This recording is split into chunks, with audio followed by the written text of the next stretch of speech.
A gente vai dar continuidade ao que a gente conversou na primeira aula. Na primeira aula, a gente falou da importância da gente entender do processo de licitação, da gente entender de como funcionam os caminhos para licitar, o que a gente tem que prestar atenção para a gente vender para o governo de forma eficiente. E, além disso, a gente se organizar como empresa. Essa foi a temática da primeira aula.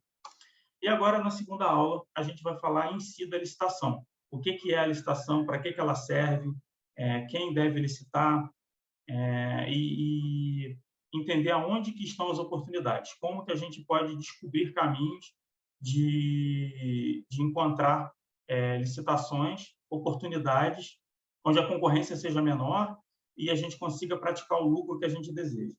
Tá legal? Então, o que é a licitação? Licitação é um processo administrativo, simples assim. O governo ele utiliza um processo para comprar bens e serviços do mercado privado, que somos nós. E aí, quais são os objetivos da licitação?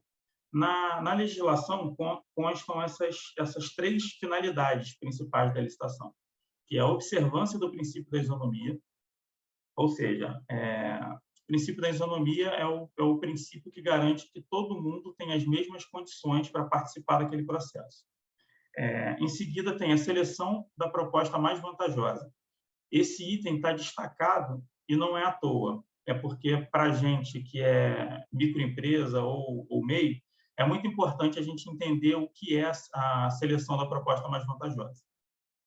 E, por fim, a promoção do desenvolvimento nacional sustentável. Aqui entram algumas definições que, para a gente, nesse momento, não são muito importantes. A gente que vende só bens e produtos comuns. Então, acreditem, quando um pregão vai para a rua, ele está considerando esses objetivos e finalidades aqui. Ok? Se a licitação ela é um procedimento, ela é pautada em normas. E as normas que pautam as licitações, eu listei aqui. Basicamente, são essas as normas relacionadas à licitação. O que a gente deve saber disso daqui? Primeiro, da Lei 8.666, que é a chamada Lei Geral das Licitações. Eu não sei se vocês sabem fazer a leitura de lei, mas esse /93, /02, /00 é sempre o ano em que a lei foi editada. Então, reparem que a 8.666 é uma lei de 1993, é uma lei antiga, e ela foi escrita como se licitava à época, com o mercado da época. E assim como eu já vou fazer um paralelo com a aula passada. Na aula passada eu falei qual era o procedimento que a gente utilizava para realizar a venda. Ou seja, a gente faz uma lista, a gente tenta fazer a primeira ligação para marcar uma reunião, a gente realiza a venda. Isso é um procedimento. O governo ele escreveu procedimento para comprar. Então, tudo que a gente...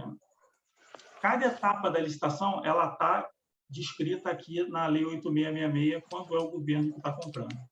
Quando é uma estatal, olha a última lei aí, Lei 13.303, de 2016. Quando é uma estatal, ela está regida por essa lei. E aí, por que isso é importante no nosso dia a dia? Porque o edital, ele é obrigatório, tá? Dizer qual lei que ele está utilizando, ele está se pautando para fazer aquela licitação. Então, se a lei utilizada é a 8.666, a gente não pode usar argumentos ou artigos de outra lei, da Lei 13.303, por exemplo, para argumentar com o governo, porque não faz sentido, entendeu? E o contrário também é válido. Se você está participando de uma licitação pela Caixa, pelo Banco do Brasil, pela Petrobras, não faz sentido você utilizar argumentos pela Lei 8.666, porque ela é pautada pela Lei 13.303. Outra informação importante que está aqui nesse slide. Reparem que a Lei 8.666, a 10.520 e a 12.462, elas vão ser substituídas pela nova lei. Tá? Isso é importante. E o que a gente precisa saber da nova lei? Reparem que eu não listei a nova lei aqui. Eu não listei a nova lei porque ela ainda não está válida. Mas fiquem tranquilos, porque existe um período de vacância entre a aprovação da lei e ela ser obrigatória como uso, só ela. Existem 2 anos para isso. Ou seja, nesses 2 anos, o órgão pode utilizar tanto a 8666 quanto a nova lei. Tá? E como é que eu vou saber qual lei que está sendo utilizada? Você vai saber porque no edital é obrigatório que venha lá qual lei que está sendo utilizada para aquela licitação. Então, não vai haver dúvida nesse sentido. E aí, uma experiência pessoal que eu acho que vai agregar aqui, reparem que a Lei 13.303 ela é de 2016, ela é uma lei recente. E eu estava dentro da Petrobras quando mudou do decreto, que era o decreto que a Petrobras utilizava para fazer licitações, para a Lei 13.303, quando passou a ser obrigatório. Então, esses 2 anos de vacância, eu estava dentro da empresa. E aí eu vi como é um processo de mudança, entendeu? Então, a leitura dos editais vai ficar facilitada. Eu acho que é uma informação importante. Eu vou mandar depois dessa apresentação para vocês, e aí vocês reparem em cada uma das leis tem o seu objetivo. E por que elas foram criadas à medida que o tempo foi passando? Reparem que quando a gente escreve um procedimento sobre alguma coisa, na verdade, o procedimento nada mais é do que ele tenta passar para o papel, formalizar a realidade, o mundo real. Só que isso não é possível. Então, é o mais próximo possível disso. Então, tem muitas brechas na lei. E aí vão sendo criadas outras leis para que essas brechas sejam diminuídas e as licitações fiquem cada vez mais eficientes. Esse decreto aqui, por exemplo, do pregão eletrônico, de 2019, antes dele, tinha um decreto que regia o pregão eletrônico. Só que ele foi substituído pelo decreto 10.024, porque ele trata de pregão eletrônico de forma mais atual, entendeu? Então, o governo faz isso. Ele tem a licitação e ele descreve um procedimento para a licitação, tá? E aí, como a gente já percebeu pela quantidade de lei, um procedimento nunca é suficiente para a gente tratar a realidade. Ou seja, lá na primeira aula, eu também falei que cada licitação tem uma história diferente para contar, uma situação diferente. E isso acontece porque o mercado é muito dinâmico.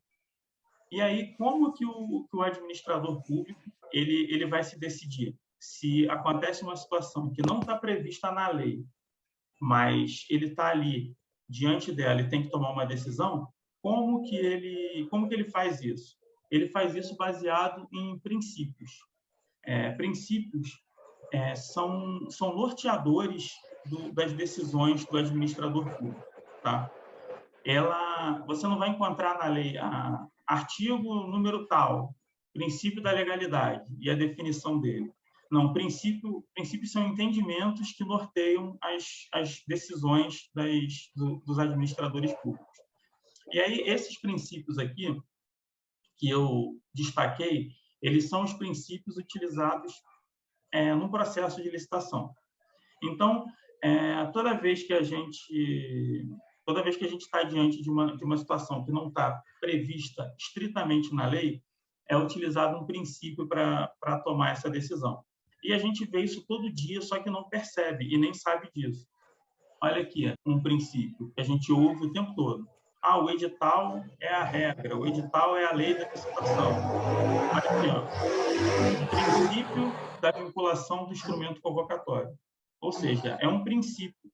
Tudo que está no edital é válido para aquela licitação, inclusive para o contrato que vai se originar daquela licitação. Então, qualquer pedido de esclarecimento que a gente faça durante o processo de licitação, qualquer impugnação, qualquer resposta que o órgão dê, ele é vinculado ao instrumento convocatório. Ele passa a ser regra. Então, qual é a importância da gente saber disso, mesmo não sendo advogado? é que, quando a gente vai ler um edital e a gente conhece o nosso produto a fundo, e você percebe que ele está exigindo pouco, ou seja, ele poderia exigir mais, a gente vai e faz um pedido de esclarecimento, e aí aquela resposta que o pregoeiro der vai vincular ao instrumento convocatório, ou seja, vai fazer parte do edital.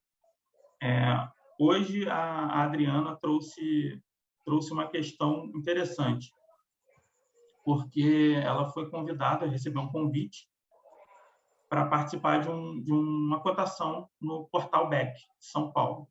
E aí vinha ali uma especificação técnica do produto.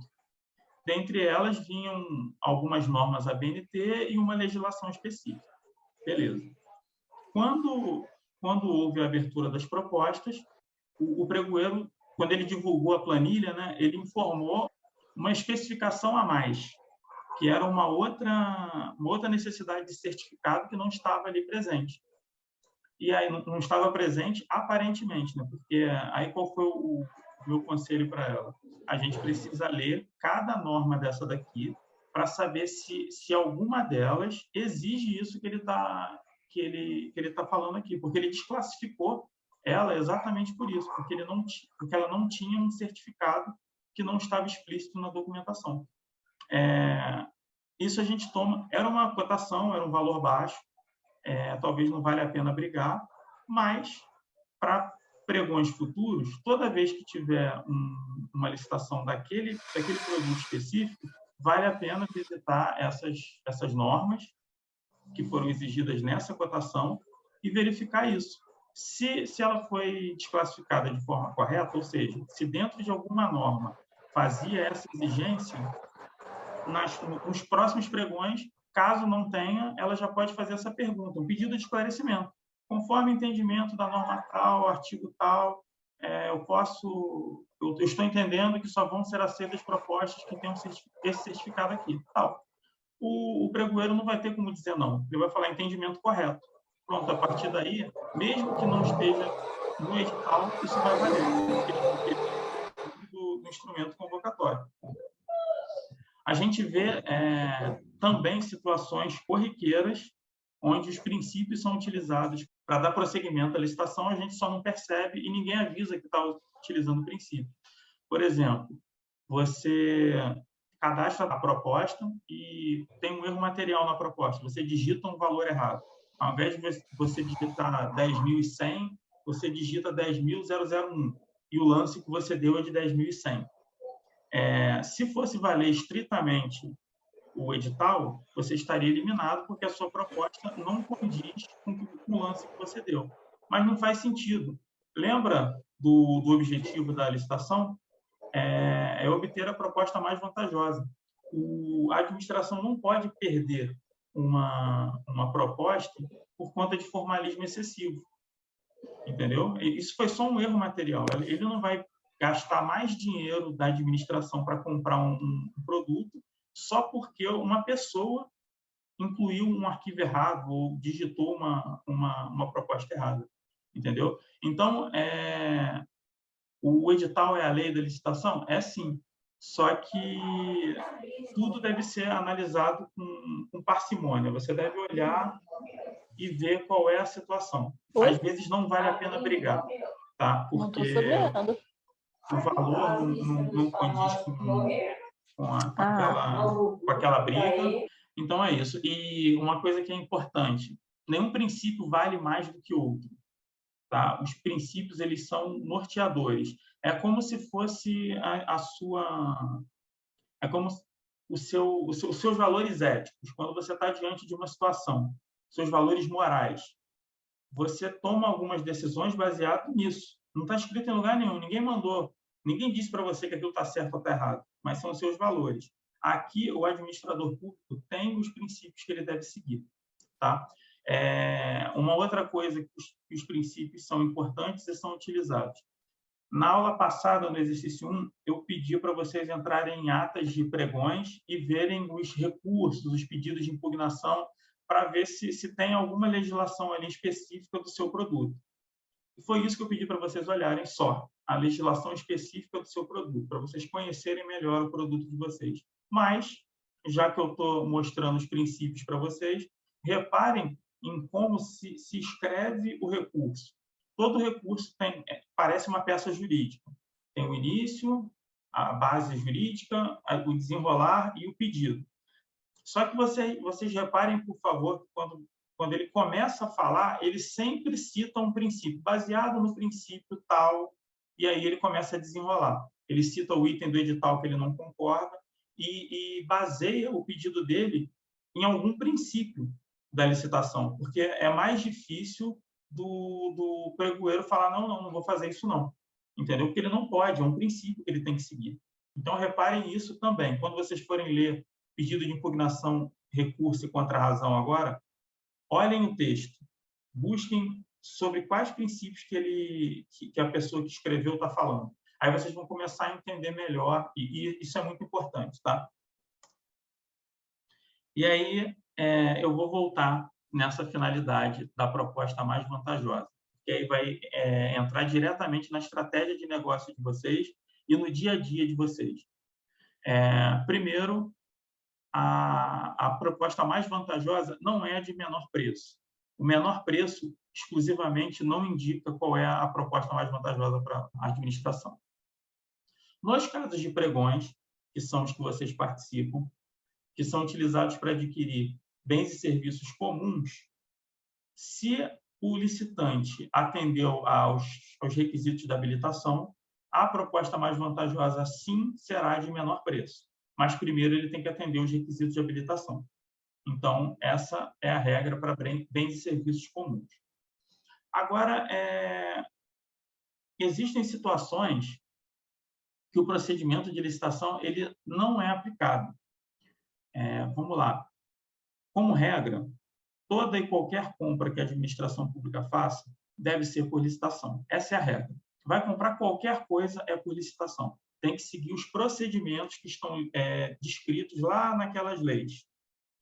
Então, baseado nisso, quando a gente tem dentro desses procedimentos existem situações em que não é exigido que todo o processo de licitação seja realizado, porque ele é muito custoso, ele é muito demorado, ele é muito burocrático, e existem situações que isso tudo vai ficar muito caro.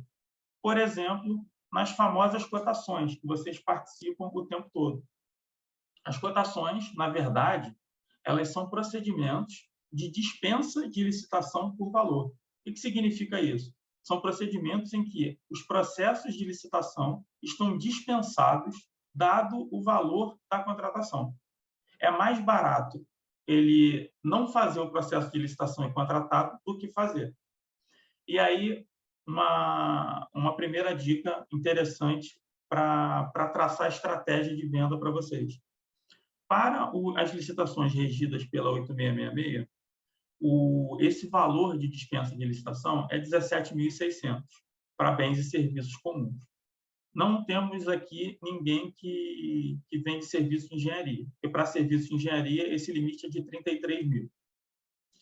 Para as licitações regidas pela 13.303, ou seja, para as estatais, estou falando de Caixa Econômica, Banco do Brasil, Sistema Petrobras e muitas outras, o limite é de 50 mil para serviços e bens comuns e de 100 mil para serviços de engenharia.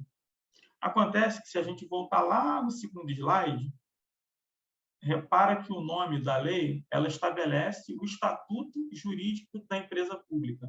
Ela não fala da licitação, ela fala do estatuto jurídico. Então, é permitido que as estatais adequem esse valor, ou seja, atualizem esse valor. E isso é feito. Hoje em dia, a Petrobras não tem mais o limite de 50 mil para dispensa de licitação por valor. O limite dela é de 60 mil. E cada uma delas pode fazer isso.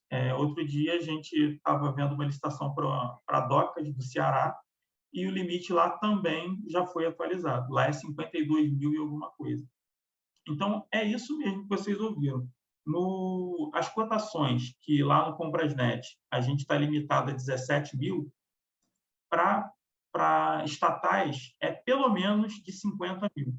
Então, dá para a gente crescer, por exemplo, participando de dispensa de licitação por valor. A gente só tem que saber aonde elas estão, tá?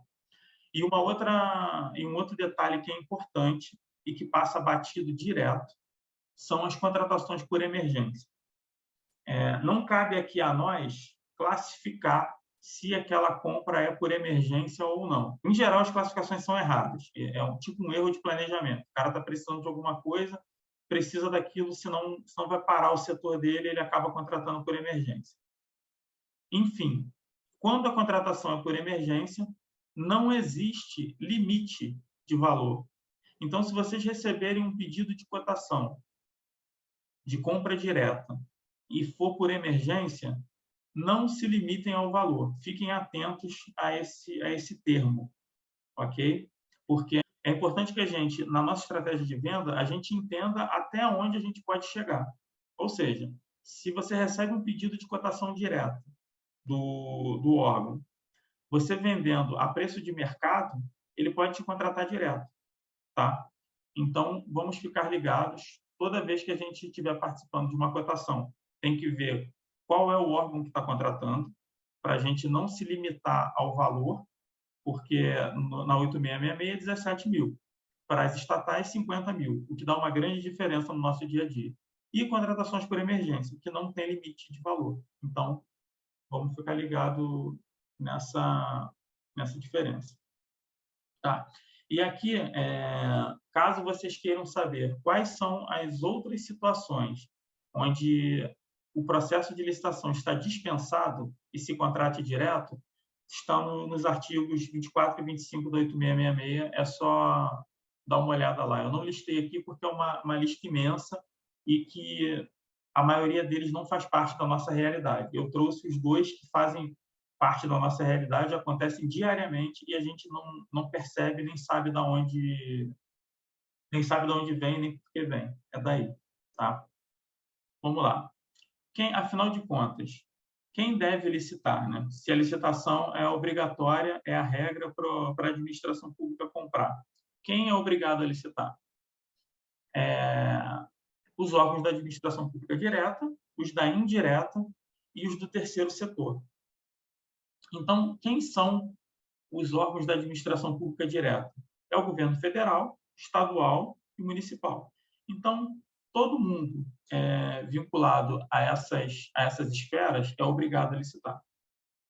A administração pública indireta. Quem são os órgãos da administração pública indireta? Aqui está um grande caminho, porque a maioria das licitações acontecem na administração pública direta. A indireta, ela é dispersa. Então, tem grande chance aqui para quem está sofrendo com excesso de concorrência e preço muito baixo, vamos procurar licitação aqui dentro, que é bem possível que vocês encontrem boas oportunidades. Então, as autarquias, os conselhos profissionais, essa é uma super dica. Então, quais são os conselhos profissionais? CREA, CREF, o Conselho de Administração, esses caras também são obrigados a licitar. Então, vamos ficar atento a essas oportunidades. As fundações públicas, empresas públicas e sociedade de economia mista são as estatais, tá? E o terceiro setor? O terceiro setor eu trouxe as entidades do Sistema S. Tem licitação do Sistema S todo dia. Para quem não sabe, eles são obrigados a licitar, porque eles utilizam verba pública e são muitas as oportunidades. Então, só que eu nunca vi um sistema de ferramenta de busca, tipo o Siga Pregão, por exemplo, RCC, Meta Licitações, eu nunca vi que busquem dessas entidades da administração pública indireta e do terceiro setor. Então, quando a gente estiver buscando, talvez na nossa rotina de busca diária, seria legal abrir o site lá pode ser do Sebrae, qualquer um desses daqui, ele vai te jogar para esse site de licitação deles, tá? E buscar as oportunidades por lá. Quanto às estatais, eu não listei aqui porque elas são muitas. Você dá um Google você vai achar listas de estatais. E aí você pode, a depender do seu produto, qual é a sacada aqui? A depender do seu produto, você olha e fala, pô, esse cara aqui pode procurar o meu trabalho. Eu não sei se eu dei esse exemplo na última aula, mas dou agora. A gente tem como cliente uma empresa de engenharia naval. E aí, quando a gente... A primeira coisa que vem à nossa cabeça é Marinha e Petrobras. Ponto. Só que a Petrobras, para esse cliente, estava muito difícil da gente conseguir alguma oportunidade, por causa das exigências da Petrobras. Eram muito superiores ao que a gente estava esperando. A Marinha praticamente não estava contratando serviços de engenharia naval. Então, a gente teve que buscar alternativas. E aí fomos buscar a lista de portos do Brasil, porque a gente faz engenharia naval, então tem que ser ligado a mar. Então, fomos buscar os portos. Acabou que a gente encontrou oportunidades em um site que eu nem conhecia, que é das docas do Ceará, por exemplo. Então, o nosso trabalho de busca de oportunidades é esse. A gente está passando por isso atualmente. A gente tem um cliente de calibração, a Denise não está aqui, mas ela está passando por isso nesse momento, esse processo de entender o serviço do nosso cliente. E aí eu volto ao exercício 1 da primeira aula, quando a gente entende o nosso produto, a gente pode bater o olho naquela empresa, né, no órgão, e falar, esse cara aqui pode precisar do meu serviço. E aí você começa uma busca mais pontual, entendeu? E aí você foge da concorrência, porque as pessoas, em geral, não sabem disso. A massa, que no caso faz de uma cotação com 100 empresas, igual a gente estava vendo em janeiro, elas não conhecem isso daqui. E isso daqui que faz a diferença. É onde a gente pode traçar estratégias de vendas, onde consigamos manter uma margem de lucro satisfatória, entendeu? Nunca pense no super lucro, porque isso vai se voltar contra você. Se alguma auditoria entender que aquele preço é um preço superestimado, isso pode se voltar contra você. Faz o seu, trabalha dentro do valor de mercado e o seu lucro, para você conseguir o seu lucro, você tem que fugir da concorrência. E aí, esses caminhos aqui são caminhos interessantes para fugir da concorrência. Tá? Então, aonde estão as licitações? Né? Se aqueles órgãos, se esses caras licitam, aonde eles licitam? Então, vamos lá. Os órgãos federais, eles licitam através do Comprasnet, que é o atual Compras Governamentais. É obrigatório que eles façam por lá. Então, como a gente viu, a maior parte das licitações acontece no Comprasnet. Um outro fator que corrobora para isso é que o Comprasnet, eu vou falar Comprasnet porque é o que eu acostumei, na verdade, compras governamentais, ele é gratuito, tanto para a gente como fornecedor, como para o órgão. Então, quando o órgão estadual ou municipal ele não tem verba suficiente para manter um cadastro, um portal de licitação, ele acaba utilizando o Comprasnet, porque ele pode, isso é permitido. Então, quando o município não tem recurso, ele utiliza o Comprasnet. Quando o Estado não tem um recurso suficiente, ele utiliza o Comprasnet. Em geral, os estados do Brasil têm os seus portais, tá? Mas é aquilo, eles não são obrigados a licitar por lá e nem por cá. Então, você pode ver, pode existir, vocês podem encontrar órgãos estaduais licitando pelo Comprasnet, super normal. Acontece por isso, porque ele pode e é gratuito, então ele vai lá e faz. Tá? Para os municípios, a lógica é a mesma. E aí, existem outros portais. Vamos lá, o Licitações E. O Licitações E é um portal do Banco do Brasil que é pago. Tá? Ele é pago para a gente que usa. Então, os municípios eles podem utilizar também, por exemplo, o site do Banco do Brasil para licitar. A lista de estatais é imensa, é imensa. Quando terminar a aula aqui, deem um Google, empresas estatais, e procura. Vocês vão ver a quantidade de empresas estatais que tem. E elas também teoricamente, não são obrigadas a licitar por um portal específico. Então, elas ou criam o portal delas ou utilizam portais disponíveis para isso. O Banco do Brasil é um grande repositor de licitações desse tipo. O exemplo que eu dei agora há pouco das docas do Ceará, procurando as licitações específicas para a área que a gente estava buscando, eu vi licitações postadas no Licitações E, vi licitações no próprio portal, no próprio site das docas, e licitações presenciais. Então, a gente entender isso. Essa aula de hoje é para a gente entender isso. Eu vendo serviços de engenharia naval. Para quem que eu vou vender? Eu vou vender para esse. E aí eu começo a pesquisar um a um para eu entender como que eles fazem as licitações deles. E aí eu vou conseguir encontrar oportunidades. Porque se eu ficar fazendo o que todo mundo faz, eu vou receber a oportunidade automática que todo mundo recebe. E aí, na hora de licitar, vai estar todo mundo lá dentro. Então, eu tenho que saber aonde procurar a oportunidade de acordo com o que você vende, entendeu? Essa empresa de calibração, a gente conversou, está entendendo como funcionam os serviços. Aí ele falou comigo, ele falou, nas cozinhas de bombeiro e PM e polícias militares, a gente costuma fazer bastante serviço, porque o serviço dele é de aferição de gases. Gases podem explodir o lugar.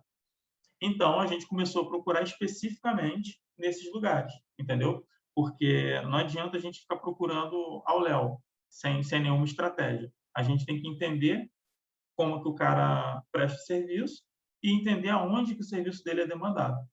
E aí saber aonde que estão essas licitações, tá? Então, vamos lá. Caixa.gov é o site da Caixa, que a Caixa realiza as licitações dela por lá. A Petronet é um sistema do Sistema Petrobras para licitação. Então, não é só a Petrobras que licita lá. É a Transpetro, é a BR Distribuidora, é a Araucária, são todas as termoelétricas. O sistema Petrobras ele é composto da Petrobras e de todas as empresas do grupo, e não são poucas. Então, fazendo também, sendo curioso, você entrar na Petronet, vai buscar uma licitação qualquer, repara no primeiro campinho, quando você clica, vem uma lista de empresas assim, são as empresas do grupo Petrobras, tá? Então, você pode buscar licitações por ali também. Adriana, para você talvez seja interessante olhar a Petronet, por conta das baterias. É um tipo de produto que é possível que a Petrobras consuma. Quando eu falo Petrobras, eu falo sistema Petrobras. É possível que ela consuma. Então, vamos ficar atento a isso. Talvez essa busca seja interessante para você fugir um pouco da concorrência do BEC e do Comprasnet, porque eu sei que é pesado, às vezes é até cruel. Sistema S. O Sistema S, reparem, deixa eu voltar aqui um slide. Eles são escolas de aprendizado. Então, também para você, Adriano, vender bateria aqui, por exemplo, nas escolas de industrialização, do SESC, por exemplo, Senai, eu acredito que tenha grande demanda, entendeu? Seja um lugar bacana para você procurar oportunidade, o Sistema S, tá? E os portais pagos. Quando eu botei aqui portais pagos, eu me referi àqueles portais que a gente nunca ouviu falar, mas que eles existem, tipo o que hoje já é bastante divulgado, que é o portal de compras públicas, que é aquele portal lá do Sul, que basicamente tem municípios licitando dentro dele. Se a gente fizer uma busca, um Google rápido, a gente encontra outros portais semelhantes a ele, que são regionalizados. Tem portal, porque ele não é pago por um município. Então, volta aquela lógica lá. O município não é obrigado a licitar no Comprasnet, mas ele é obrigado a dar publicidade à licitação.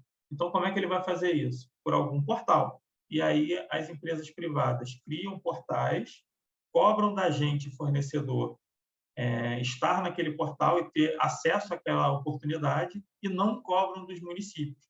Então, esses portais pagos menores são ótimas ótimos lugares, eu vou chamar de lugar, ótimos lugares para a gente encontrar pouca concorrência e oportunidades reais de licitação. E, às vezes, o preço que eles cobram nem é muito alto. É um valor que, com uma licitação, você consegue pagar. O portal de compras públicas, que é aquele que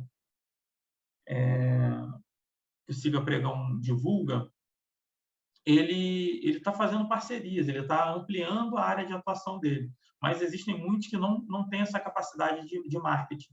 Então, é legal a gente conseguir pesquisar. Teve um outro dia que veio falar comigo lá no Instagram. Eu não sabia que existia. Aí ele, vem conhecer nosso portal e tal, aqui tem oportunidades, a concorrência é baixa. Aí eu fui olhar. E é esse tipo de portal. São portais pagos que eles conseguem atrair municípios que não querem gastar ou nem podem gastar com isso, mas, por lei, eles são obrigados a licitar de forma eletrônica. Então, são alternativas. Tá? Então, o que a gente falou de oportunidade aí diferente do Comprasnet para fugir dessa concorrência louca? Você olhar, baseado na especificação do seu produto e do seu serviço, você entender qual órgão poderia contratar aquele serviço. E aí você vai no site dele.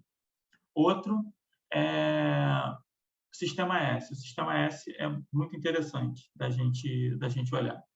Outros são os conselhos regionais. Os CREA, CREF, são muito interessantes porque eles contratam.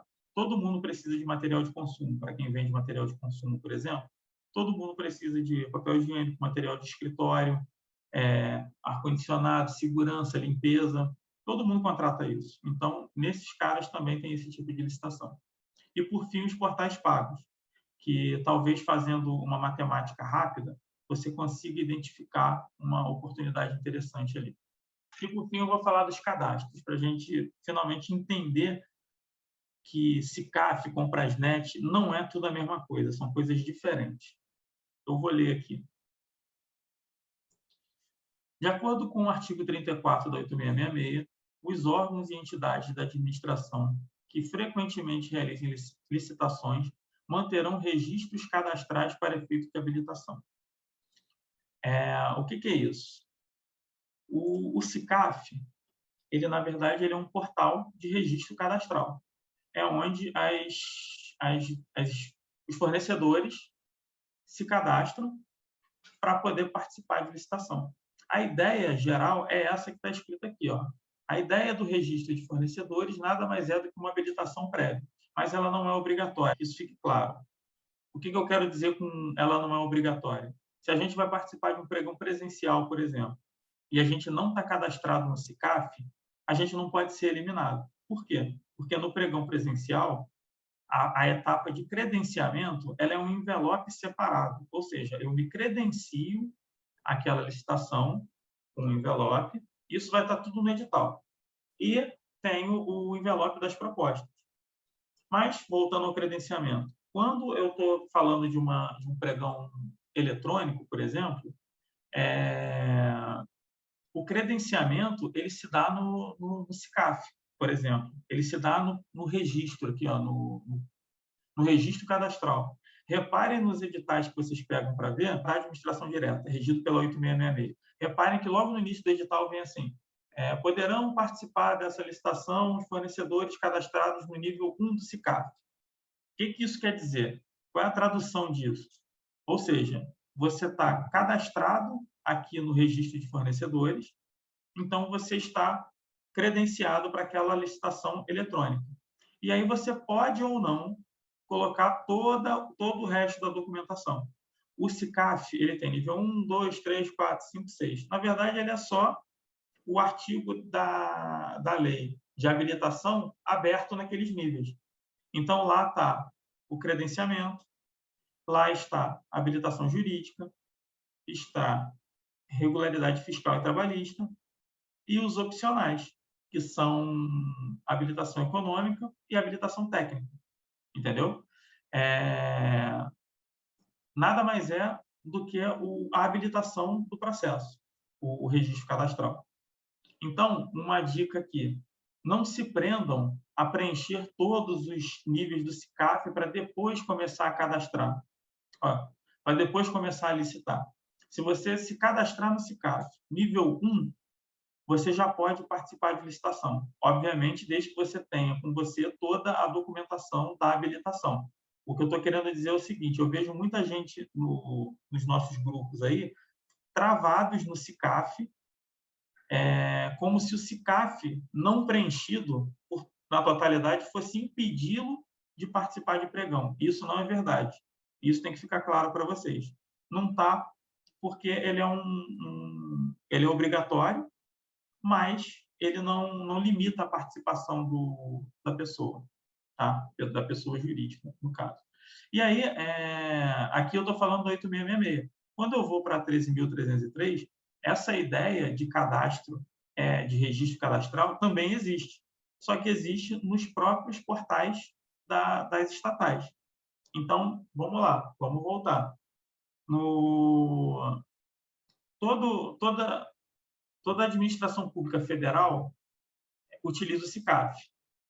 Estadual e municipal pode utilizar ou não, mas a maioria das vezes utiliza. Tá? O BEC, por exemplo. O BEC, na verdade, ele tem dois portais. Né? Ele tem o portal de cadastro, que tem um nome mais comprido, e tem o portal onde acontecem as licitações. A Petrobras é a mesma coisa. A Petronet, ela está lá dentro. Você se cadastra nela e dentro dela acontecem as licitações. No portal da Caixa é a mesma coisa. Você se cadastra naquele portal e as licitações acontecem naquele portal. Para o governo federal é diferente. Você se cadastra no SICAF e pode operacionalizar a sua licitação pelo compras governamentais, pelo Comprasnet. Os portais pagos fazem a mesma coisa. Eles não têm um registro um registro cadastral, entendeu? Eles utilizam o SICAF. Então, nos editais vem, você tem que estar cadastrado no SICAF e a licitação vai acontecer no portal X. Então, fiquem presentes para isso, prestem atenção nisso. O registro cadastral é uma coisa e aonde acontece a licitação é outra. E elas podem ocorrer no mesmo lugar, mas não é regra, entendeu? Então, na leitura do edital, prestem atenção se a licitação vai ocorrer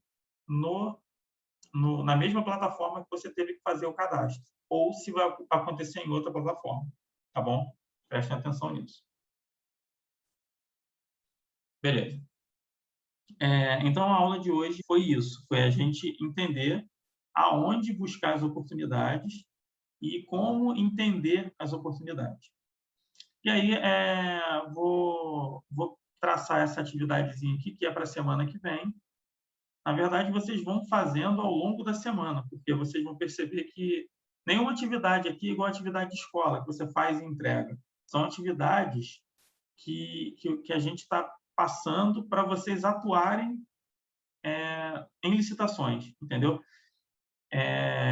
Dessa vez eu resolvi, por conta das dúvidas que foram geradas na aula passada, eu resolvi escrever aqui o objetivo do exercício. Como eu vou passar essa apresentação para vocês veem o porquê que vocês estão fazendo isso. Por que eu estou pedindo para vocês entrarem em portais diferentes do Comprasnet, que sejam aderentes ao seu produto ou serviço, ou seja, eu preciso do primeiro exercício, lá da primeira aula, pelo menos esboçado, para vocês saberem com que vocês trabalham.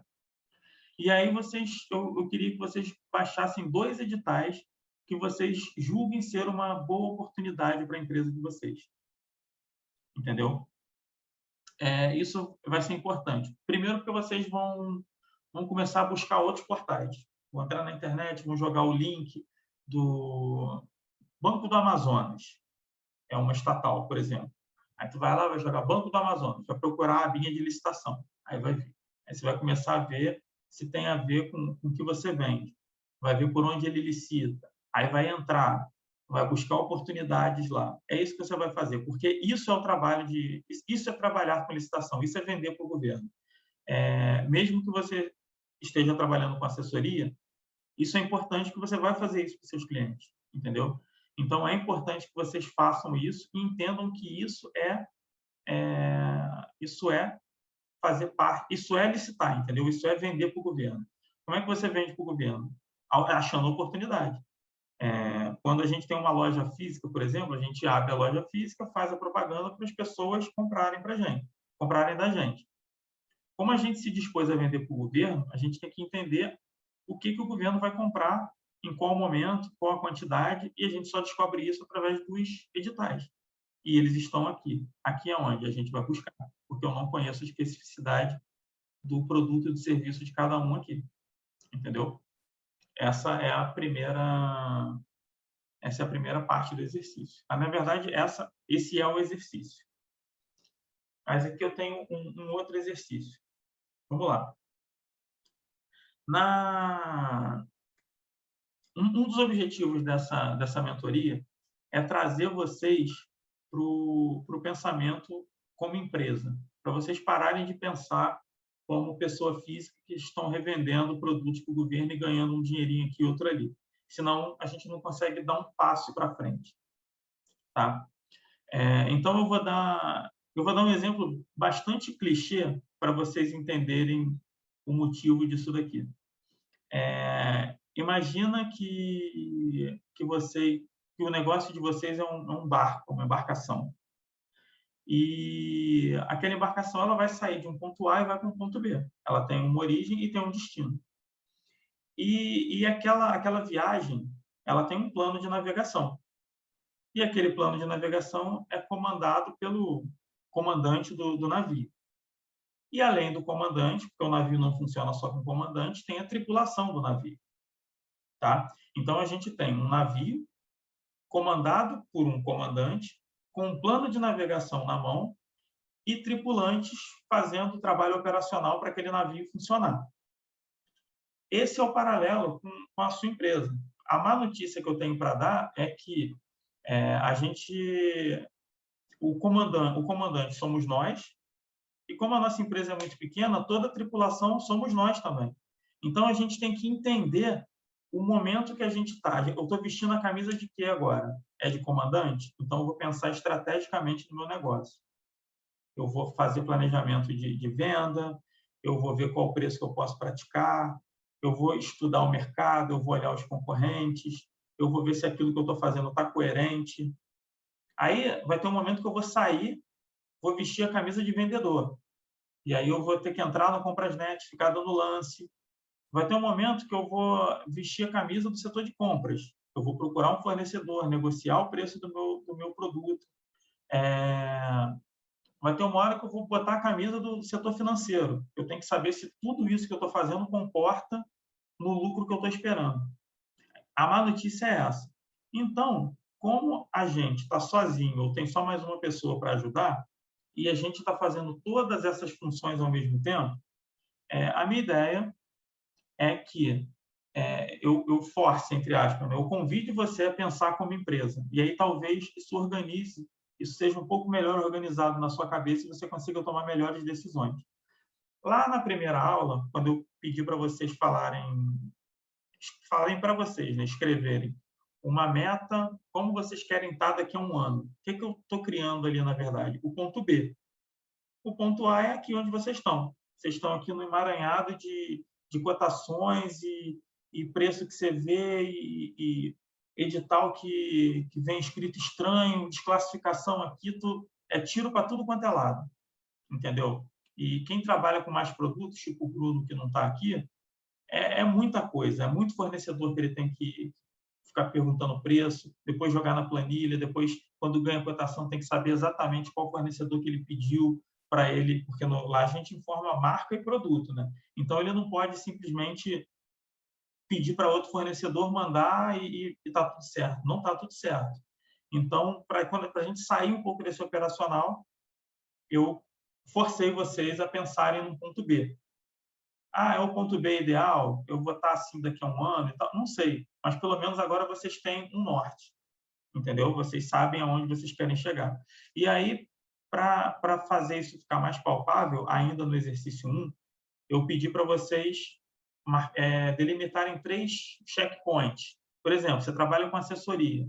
Eu quero daqui a um ano estar trabalhando com 5 clientes. Você não vai ter 5 clientes assim. 5 clientes, produtor 5 clientes. Não existe isso. Você tem que ir trabalhando o seu aspecto de venda, vai ter um cliente, aí você vai tentar outro cliente, vai conseguir, você vai saber como é trabalhar com 2 clientes, 3 clientes, talvez você perceba que 5 sozinho você não consiga. Então, você tem que saber qual parte do serviço você tem que delegar para outra pessoa, fazer parceria com outra pessoa. Então, esse caminho, essa visão lá na frente é importante, inclusive e principalmente com licitação, porque a gente tem um comprador certo, que não paga muito bem. Então, a gente tem que saber se planejar, entendeu? Aí, qual é a ideia de hoje? É você começar a criar esse plano de navegação. É você saber como que você vai chegar lá. E, para isso, eu faço 3 convites aqui para você. O primeiro é, pense como gestor da sua empresa. Agora você vestiu a camisa de comandante. Olha para dentro da sua empresa. Não é para você e nem para ninguém julgar a sua empresa. É simplesmente para você olhar como ela funciona hoje. Faz isso. Só olha e vê como é que você está trabalhando hoje. E aí você descreve 2 pontos fortes e 2 pontos fracos.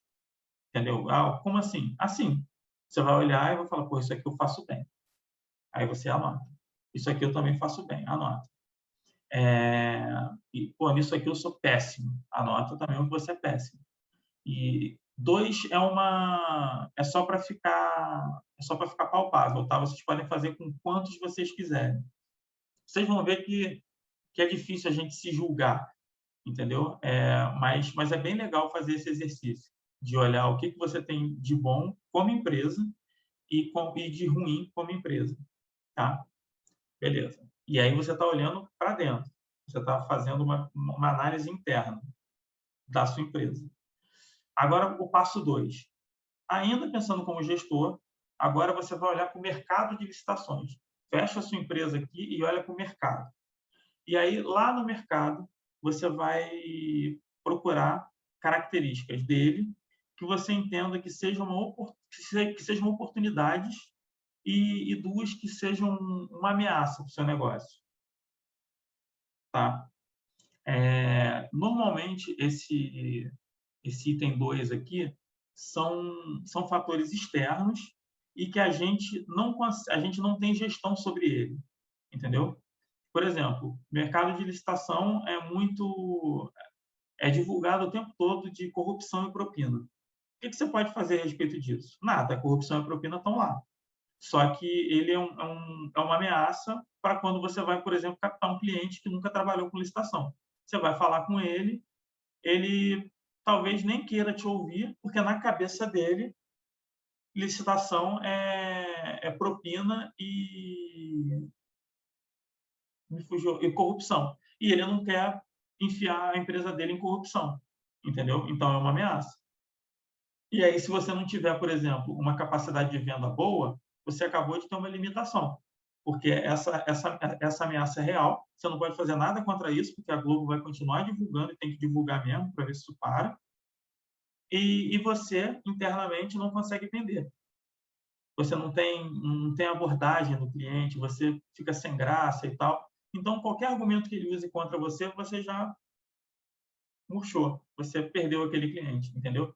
Isso é importante a gente entender. Aí, qual é o terceiro passo? É você cruzar as informações. E aí eu volto ao que eu falei na primeira aula e que é importante a gente entender. Não existe resposta certa, tá? Não existe um gabarito para isso daqui. Qualquer coisa que vocês me entreguem aqui vai ser o certo, porque é a verdade de vocês. E aí, quando eu aponto o terceiro item, agora olhe, cruze as informações e tenha insight. É isso, foi esse exemplo que eu acabei de dar. Você tem uma fraqueza, ou seja, você vende mal, você não tem um processo de venda estruturado, e o mercado é muito corrupto. E aí, quando você vai captar cliente, você tem esse ponto.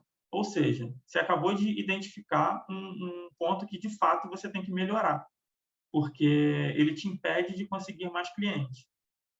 Então toda fraqueza eu vou ter que melhorar? Não necessariamente. Às vezes, você tem um ponto fraco, mas ele não influencia nem em oportunidades de mercado e nem em fraqueza que o mercado tem. Então, deixa ele quieto ali por enquanto. entendeu? E aí o cruzar informação é isso.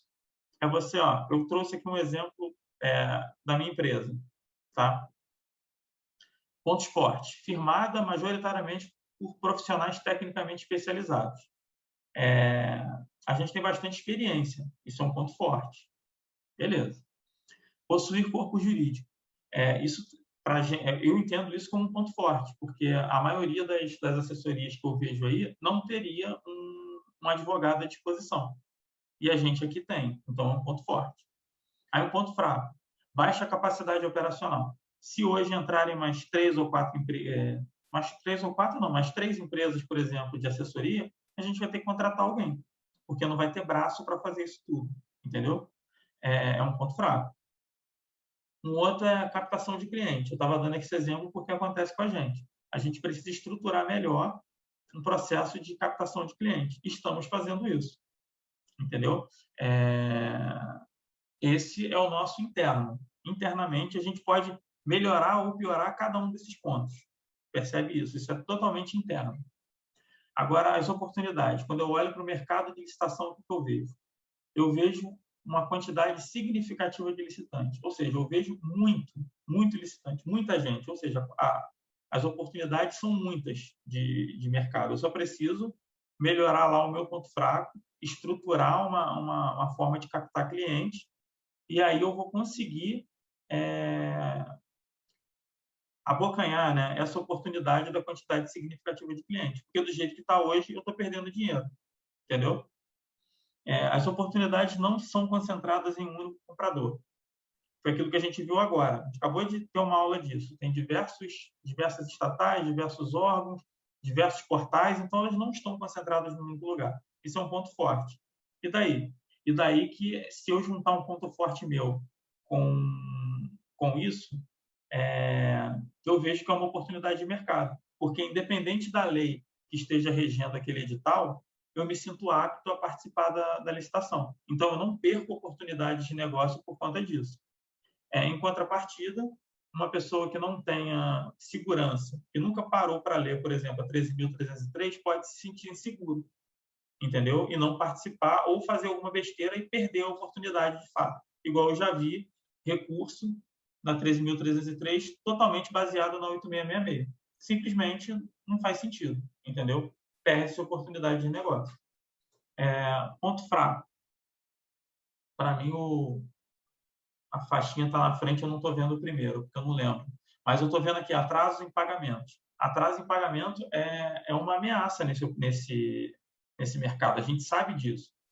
Então, como é que a gente evita que isso aconteça? Já que não depende da gente. O órgão a pagar não depende diretamente da gente. Mas aí a gente tem que começar a precificar isso, tem que começar a considerar esse retorno, esse giro a gente chama de giro de estoque, né? Não considerar o giro de 30 dias, considerar de 90, e aí dilui esse custo em várias licitações, entendeu? A gente tem que entender como o mercado funciona e trabalhar com ele, porque ruim o mercado não é, senão não teria tanta gente concorrendo. As pessoas sairiam fora.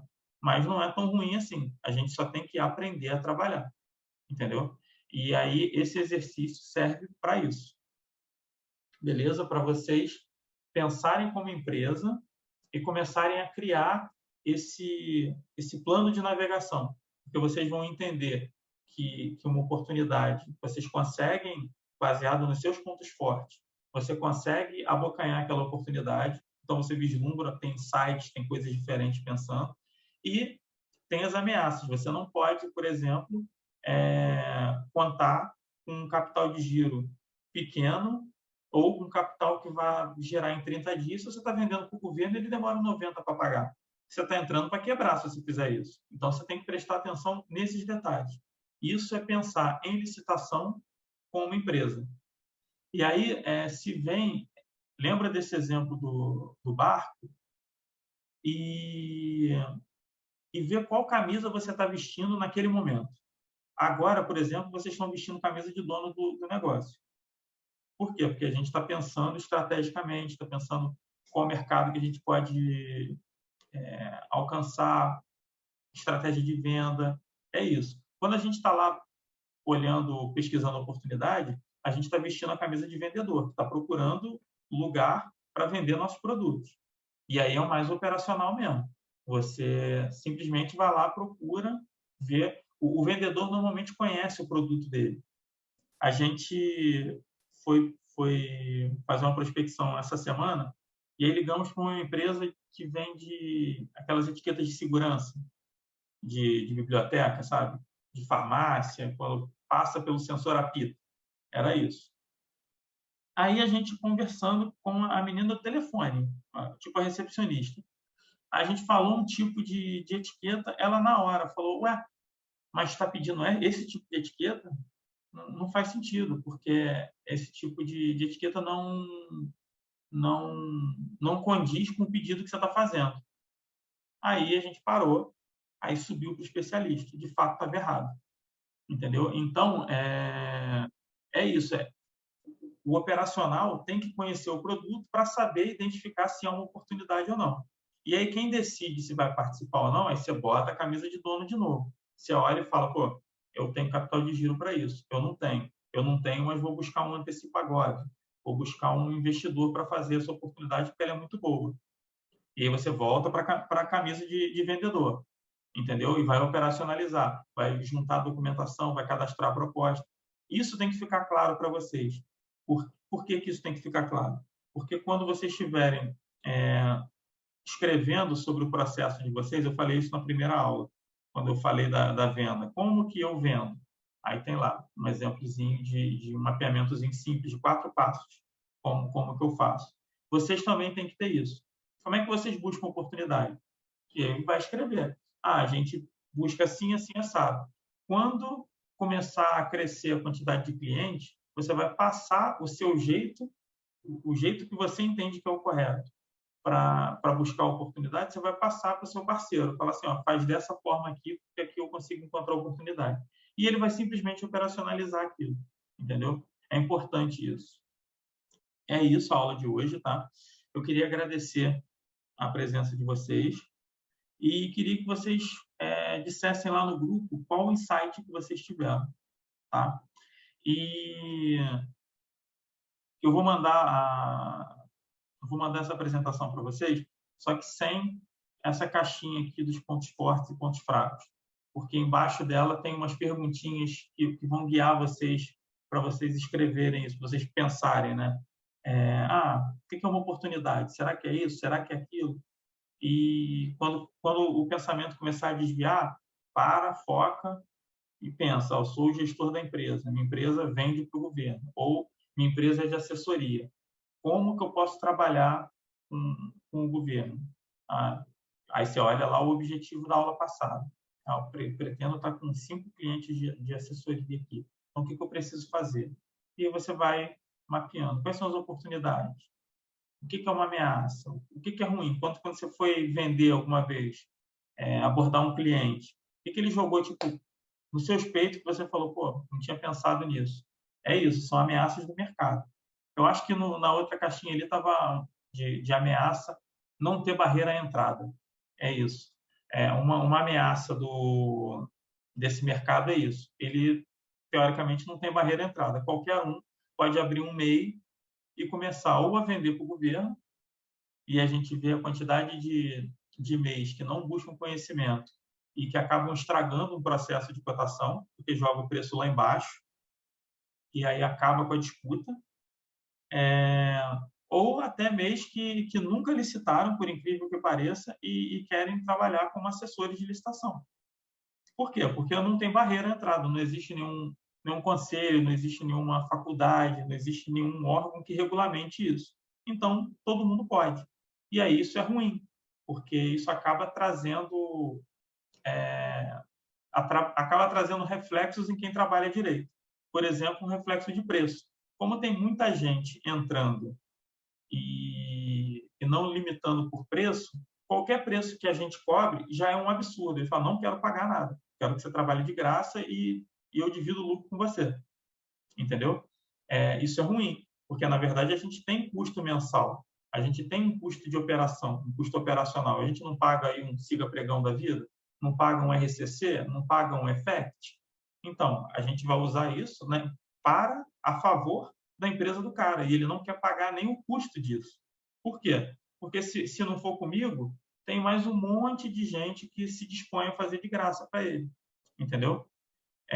Então, não ter uma barreira de entrada é uma ameaça. Então, é isso que a gente tem que pensar. É baseado nas ameaças, olhando o nosso ponto forte e o ponto fraco, tem sites de negócios.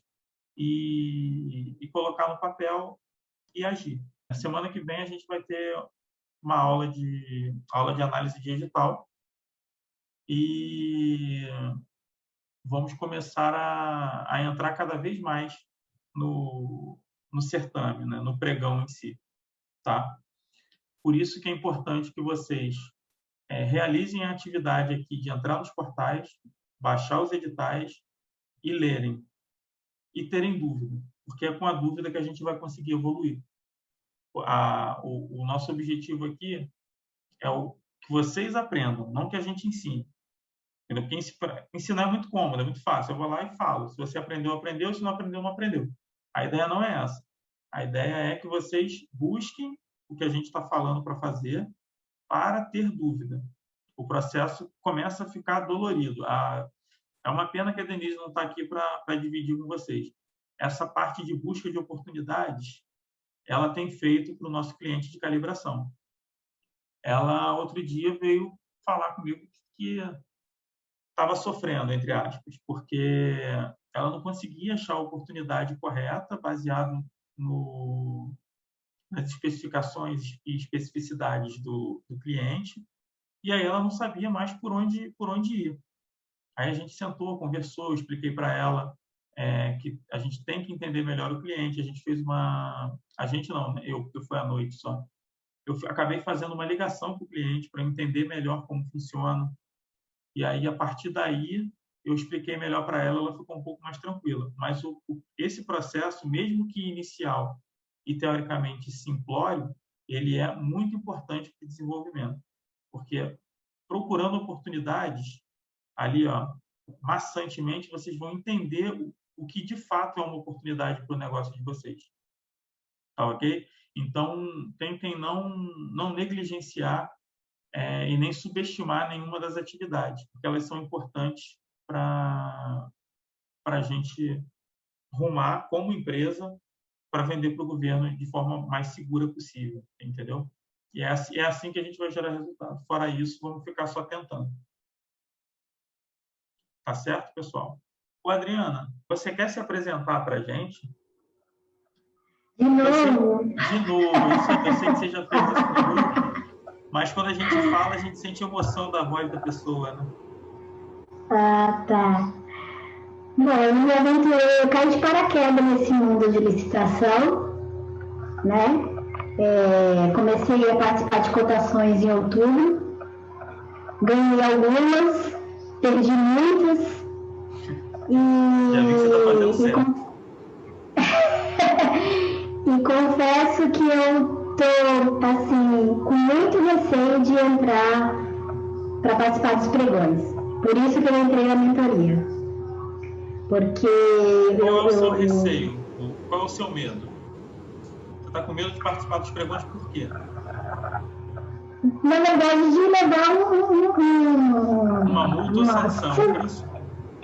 Você lembra daquele caso que eu participei de uma... Fiquei desesperada, acho que aquilo lá ficou na minha cabeça e me deu um bloqueio. Eu falei, não é possível. Não, ficou. Então, e aí... essas situações vão acontecer o tempo todo, entendeu? Mas aí a gente vai...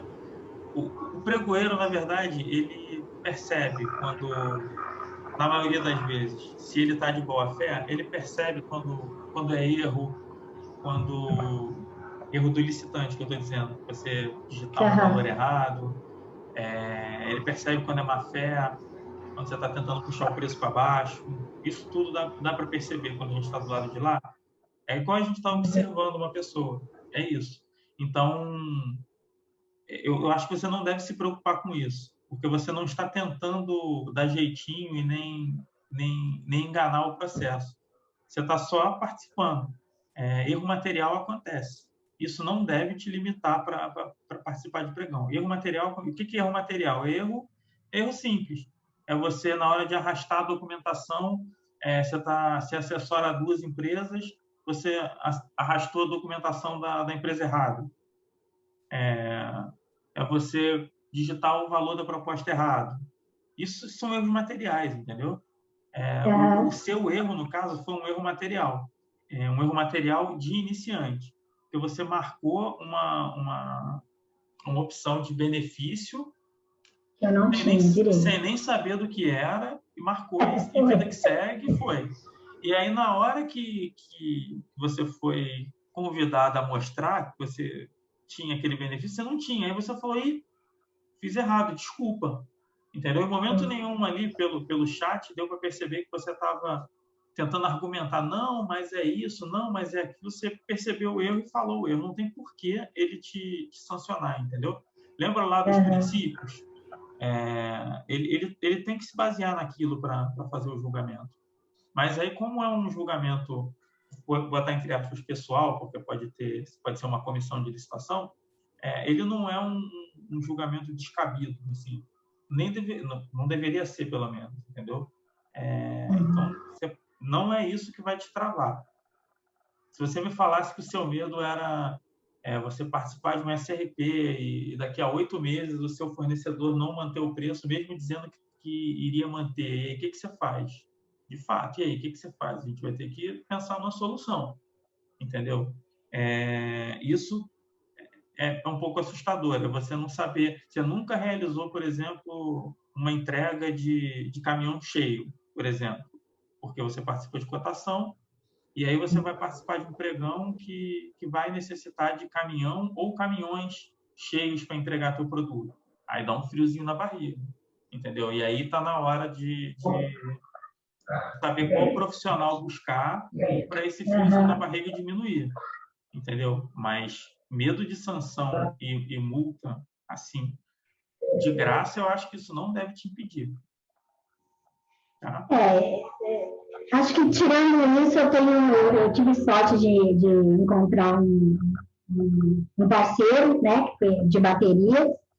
Então, assim, ele é mais do que ele me explica, ele me ensina do produto, né? Às vezes eu estou com dúvida de alguma coisa, mas esse anterior, assim, não, Adriana, é assim, puxa assim, ele passa uma lista, ele me ensina, é como se eu fosse uma funcionária dele. Isso. E aí ele tinha um item que ele não vendia de jeito nenhum, que era bateria automotiva. E por conta de eu ficar toda hora mandando para ele, me dá preço da bateria automotiva, eu não veio vai atrás, porque eu vou atrás dos fabricantes e o preço lá em cima, não tinha como participar. Pelo que eu estava vendo dos anteriores, era assim surreal. E aí eu falei, mas você tem conhecimento, você está me dando muito tempo, não é possível que você não conheça ninguém. Ele, conhecer eu conheço. E aí ele buscou, encontrou e compartilhou isso comigo. Então ele fez uma ponte, porque ele até falou para mim, Adriana, fala com eles. Eu falei e o preço também é surreal. E aí ele fez essa ponte e eu consigo participar de cotações com preços mais assim, acessíveis, né?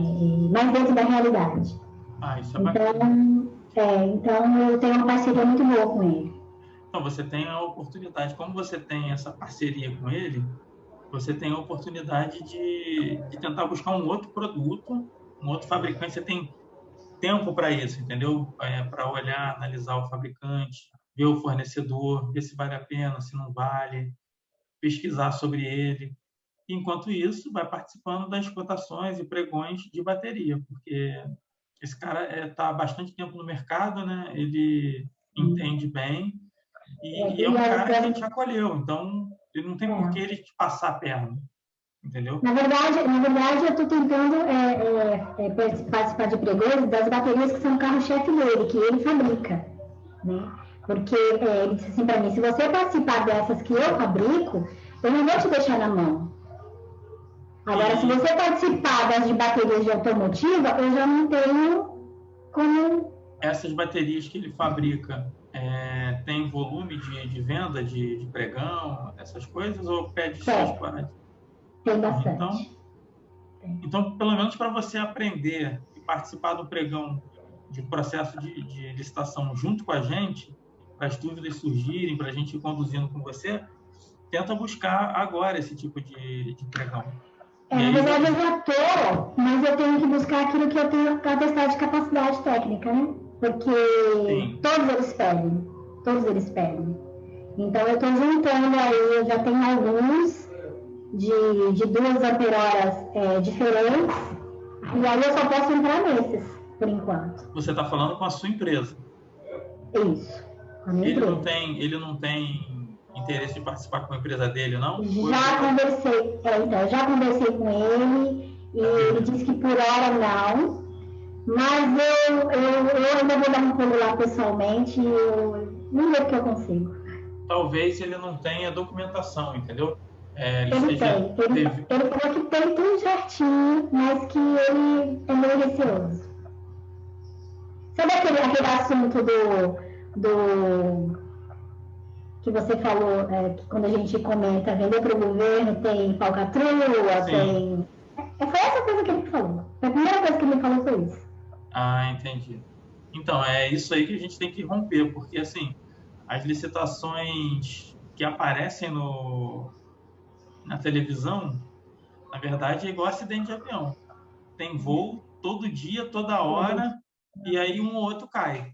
A licitação, fazendo um paralelo, é mais ou menos isso, porque você vê aí a quantidade de licitação que tem diariamente e você vê isso no Comprasnet. Quando você entrar em sites aí na lista de estatais que eu falei que é enorme, você vai perceber que as oportunidades estão assim muito espalhadas e a gente está ouvindo falar dessa daqui, entendeu? E a outra coisa são os pregões eletrônicos, porque antigamente quase tudo era presencial. E no presencial, de fato, é muito difícil de controlar, porque tem a coisa da propina, o cara te chama no corredor e fala, pô, te dou tantos mil para você não participar da licitação. E aí ele ganha sozinho, entendeu? Mas agora, no eletrônico, não tem como, a gente não sabe quem vai participar. E é tudo online, ali, on time, né? Aconteceu, o lance foi dado exatamente naquele momento, então não tem muito o que fazer. Aí o que as empresas têm feito de falcatrua é isso, é tentar baixar o preço dos concorrentes. Ou seja, tu entra com 2 empresas, eu entro com você, no caso ele, né? Aí eu começo a dar lance para baixo. O preço mínimo da bateria é R$38. Aí eu começo a dar 36, 34, 33, vou chegar até 23, que é um preço inviável. Aí tem gente, principalmente os iniciantes, vão descer comigo.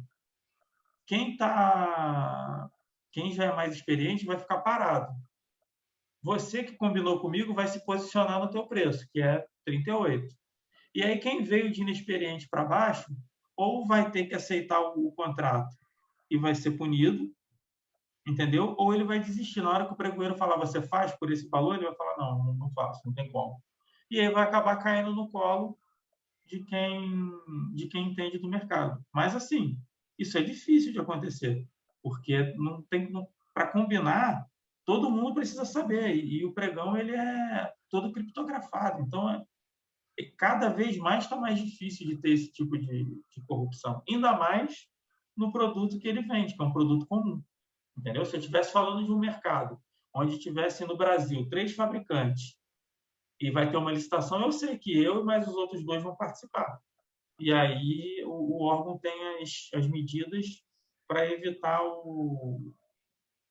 a junção das empresas, a combinação de lance. Agora, mercado comum, venda de produto de prateleira, cara, qualquer um pode participar. Eu posso abrir um MEI e participar, entendeu? É impossível você saber quem vai participar. Então, eu acho que essa preocupação dele, de fato, é uma preocupação tradicional, mas hoje ela já reduziu bastante. Mas cabe a você mesmo, com o dia a dia, participando com a sua empresa, mostrar para ele que não tem essa de corrupção, é só você não se meter com isso, entendeu? Aí ele fala, isso aí é carta marcada. Aí eu, não é bem assim, não, é. Mas eu ainda vou ter oportunidade de ir pessoalmente lá, vou mostrar para ele, vamos ver se eu faço ele mudar de ideia. Seria legal. Tá bacana. Beleza, Adriana, entendemos aí o que você vende, como você trabalha e até alguns medos, né? Tá certo. Então tá beleza. Obrigado, Adriana. Nada. Então é isso, gente. Obrigado aí pela presença de hoje e vamos nos falando no grupo. Qualquer dúvida pode colocar lá. E, Adriana, quando você baixar aí os editais, começar a analisar, pode perguntar para a gente vai fazendo junto. E se tiver oportunidade de já participar, tipo, baixei um edital na estatal, não sei da onde, do Ceará, e a licitação vai ser semana que vem. Fala lá com o teu fornecedor, vê se ele faz, monta teu preço e vem falando com a gente. Essa documentação aqui é isso, é aquilo. Vê isso daí, porque as certificações, aqueles NBRs lá, mudam também a cada órgão, né? Quem compra exige mais ou menos, tá? Normalmente a Petrobras exige tudo que você possa imaginar na vida, de certificação, de regulamento, de tudo. E outros não, depende.